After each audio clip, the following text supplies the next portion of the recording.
an eye on 01.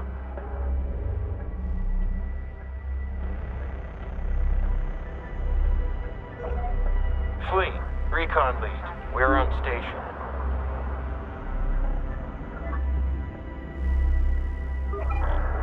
Setting for SO. Lead, you have something for us? At one point, Relic Entertainment's Homeworld franchise was a marvel that could stand proudly alongside other real-time strategy greats, like Command & Conquer and Warcraft. After Homeworld 2, however, it somewhat fell into obscurity, partly due to its IP owner THQ going bankrupt. One purchase from Gearbox and the formation of Blackbird Interactive, and Homeworld was back with the remasters of the first two games. However, for a True Blue sequel to happen, it took a whopping 21 years. Homeworld 3 is finally here, though, and while it won't necessarily blow you away, there's enough solid sci-fi strategy goodness to keep you going.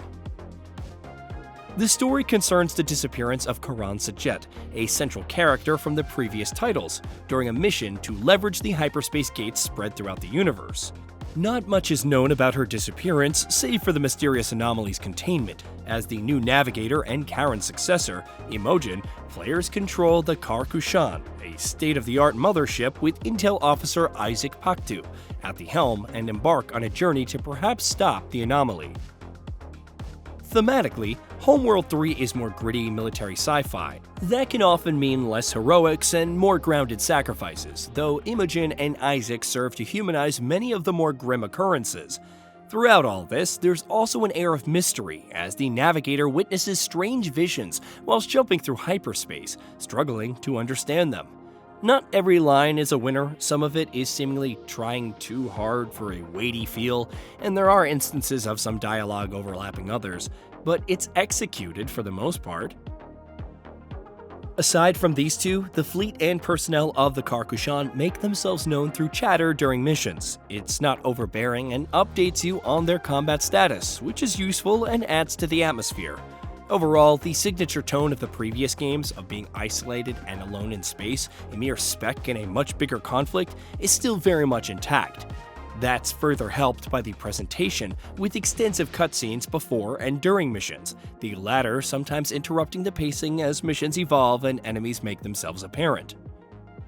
Nevertheless, the visuals are stunning throughout, whether you're reactivating data ports to get a warp gate working again as enemies pop out of the derelict architecture, navigating a dense nebula which makes it challenging to spot foes at a distance, and even surviving an asteroid field. Performance is relatively solid, though things can get heavy as you zoom out and dozens of units collide with enemy forces. While the voice acting is spot on throughout, the music is particularly endearing as heavy drums resound as the tension picks up. Even if you haven't played any previous Homeworld titles, some aspects of Homeworld 3 will feel familiar. Your mothership packs enough firepower, deploying resource collectors and defending itself from smaller ships. It can also produce small recon fighters that are quick and cheap but lack much resilience, especially against frigates and carriers. As you progress, you unlock the ability to create interceptors that are more skilled at dogfighting, bombers that can briefly cloak and make short work of bigger ships, and so on. There are caps on the number of ships you can build, so finding the right amount of railgun corvettes, ion frigates, assault frigates, and support frigates to go with your fighters is paramount. You can utilize different formations, each with unique factions. The V-shaped delta is ideal for spreading ships and reducing AoE damage, while the wall formation is more suited for concentrated firepower against capital ships.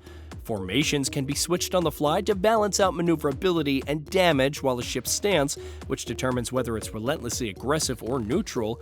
Only reacting when necessary can also be set beforehand.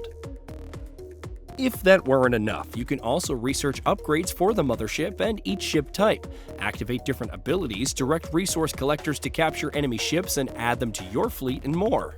That last bit is important if you want to leverage enemy technology and gain an early advantage, especially since units carry over between missions. It can seem overwhelming, especially when factoring in the Z-axis and approaching targets from above and below. Formations also tend to break down in battle, and considering the different weaknesses of each ship type in the middle of a battle can induce some panic. Fortunately, you have a tactical pause for either slowing down or completely stopping the action while you think through different solutions. I opted for modern controls, which were responsive enough when selecting batches of ships and assigning tasks to each type. The pathfinding of ships, especially recon units, left something to be desired when navigating tunnels, but it was only an occasional nuisance. Mission design could feel a bit repetitive, with some objectives falling back on the standard navigate to 3 points to capture or analyze. Nevertheless, Blackbird Interactive suffuses some surprises throughout, whether it's introducing a new enemy ship type or flipping the script. A mission primarily focused on stealth, capturing different data points, can suddenly turn into an all-out war against a mysterious carrier. Another could see you fighting off all odds while the mothership desperately attempts to get its hyperspace drive back online. Furthermore, sitting back and watching some space battles unfold can be hypnotizing, even as Imogen cautions about mounting losses. I enjoyed the use of cover in some instances, as both allied and enemy ships weaved through portions of rubble, while turrets positioned on capture points provided support. Though I didn't try out the online multiplayer, Homeworld 3 does have plenty of other content to keep you busy. There's the standard skirmish for engaging in battles with and against up to 6 players, including AI combatants, with parameters for end conditions, starting resources, and more, with 6 maps available. War games will probably be the more attractive solo and co-op option.